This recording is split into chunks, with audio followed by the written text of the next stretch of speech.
सब कुछ परमेश्वर के हाथों में नहीं होता। किसान ये नहीं कह सकता कि परमेश्वर तू ही बीज बो दे, तू ही खेत को जोत, तू ही खेत की रखवाली कर, तू ही खेत में सब कुछ कर, जबकि परमेश्वर ने आपको एक 50-50 का पार्टनर बनाया है।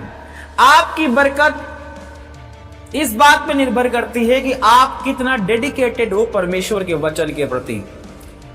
किसान बीज बोएगा, किसान खेत को जोतेगा, किसान खेत की रखवाली करेगा, वो उसकी रक्षा करेगा, लेकिन बाइबल कहती है परमेश्वर उसे बढ़ाएगा, परमेश्वर उसे फुलाएगा, परमेश्वर उसके अंदर बीज को डालेगा और फसल को बढ़ाएगा। हालेलुया।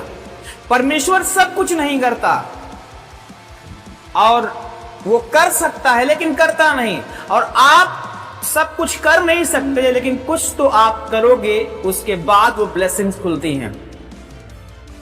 जब तक आप परमेश्वर की आज्ञा को कंप्लीट नहीं करते, ऐसा कभी नहीं हो सकता कि परमेश्वर अपनी प्रतिज्ञा को आपकी जाहिर में पूरा करे।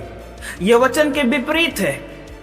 जब तक आप आज्ञा को कंप्लीट नहीं करोगे तब तक प्रतिज्ञा कंप्लीट नहीं हो सकती आपकी जिंदगी में। प्रभु ने क्या कहा? उसने कहा यहोवा परमेश्वर सूर्य और ढाल, यहोवा अनुग्रह करेगा और महिमा देगा, और जो लोग खरी चाल चलते हैं उनसे वह कोई अच्छी वस्तु रख ना छोड़ेगा। एक कंडीशन, जो खरी चाल चलेंगे। हालेलुया। सबसे बड़ी बात, उसने आपको हर एक बरकत देने के पहले एक कमांड दिया, एक आज्ञा दिया कि तू माँ बाप का आदर करेगा तू लंबा जिएगा, तो ये काम नहीं करेगा तो तू बरकत पाएगा। उसने यहोशू से कहा तेरे जीवन भर कोई तेरे सामने ठहर न सकेगा, लेकिन एक बात, अगर तू मेरे वचन को मानेगा तब ऐसा होगा। उसने कहा जितने तेरे सामने आएंगे सब गिर जाएंगे, लेकिन अगर आपने वचन को माना, पूरा किया। बाइबल कहती है एक तरफ 1000 गिरे, एक तरफ 10,000 गिरेगा, लेकिन उसके आगे कंडीशन पहले ही पद में लिखा हुआ है, जो कोई परम प्रधान के छाए हुए स्थान में बैठा रहे वही सर्वशक्तिमान की छाया में ठिकाना पाएगा। हालेलुया। बरकतें बाद में, पहले उसका कमांड आपके लिए आएगा। ऐसा नहीं हो सकता कि आप व्यभिचार में हो और आप कहो परमेश्वर मुझे ब्लेस क्यों नहीं कर रहा है। नहीं हो सकता ऐसा। उसका कमांड पहले आएगा, उसके बाद उसकी आशीषें आपके जीवन में आएंगी। हालेलुया। उसने क्या कहा भजन संहिता 91 में कि आपको पहले उसके छाए हुए स्थान में बैठना पड़ेगा, जहां परमेश्वर ने स्थान तैयार कर दिया। जो बाउंड्री परमेश्वर ने बनाई है उस बाउंड्री में आपको रहना पड़ेगा। उसकी बाउंड्री क्या है? आप सबको मालूम है उसकी सीमा क्या है, उसकी बाउंड्री क्या है। खरा जीवन क्या है? खरा जीवन यही है जैसे यूसुफ ने जिंदगी जिया। जब पाप सामने हो तब भी वो पाप ना करे, वो व्यक्ति खरा व्यक्ति है। आपको मालूम है कि पोतीफर की पत्नी हर दिन कहा करती थी कि मेरे साथ सो, व्यभिचार कर, लेकिन एक खरा व्यक्ति क्या करता है? अवसर मिलने के बावजूद भी वो गुनाह नहीं करता।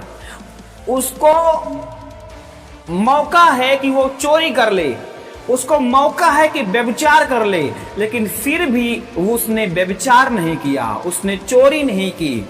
जब कोई भी नहीं देख रहा तब भी उसने परमेश्वर को देखकर, उसे जानकर अपने सामने पाप नहीं किया। वही लोग तो बरकत पाते हैं। उसने कहा कि कोई भली वस्तु में रखना छोड़ूंगा। आज लोग कहते हैं कि मैं मसीही हूं, मेरी जिंदगी में बरकतें नहीं आ पा रही हैं, लेकिन मैं आपसे पूछना चाहता हूं क्या आपका जीवन वचन के तहत है? कई लोगों के जुबान में गालियां भरी होती हैं, फिर भी वो कहते हैं कि परमेश्वर बरकत दे मुझे। मेरे भाई, आप डॉक्टर के पास जाते हो, डॉक्टर क्या बोलता है? अगर तुम्हें शुगर है तो तुम्हें इस चीज को अवॉइड करना पड़ेगा, छोड़ना पड़ेगा। शुगर है तो मिठाई नहीं खानी है आपको, चावल नहीं खाना है आपको, शुगर वाली चाय नहीं पीना आपको।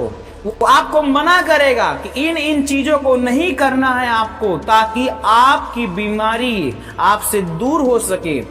नहीं तो डॉक्टर कितनी भी दवाई आपके लिए दे दे, कोई काम नहीं करेगी। क्यों? क्योंकि आपको कुछ चीजों को छोड़ना पड़ेगा, तभी आप चंगाई को पा सकते हो। वैसे परमेश्वर का राज्य है, उसने कहा आपको खरा जीवन जीना पड़ेगा, लचीला जीवन नहीं, खरा जीवन जीना पड़ेगा। आपको अपनी प्रेयर टाइमिंग को सेट कर देना है, उसमें कोई काम आपको नहीं करना, उस समय प्रार्थना करनी चाहिए।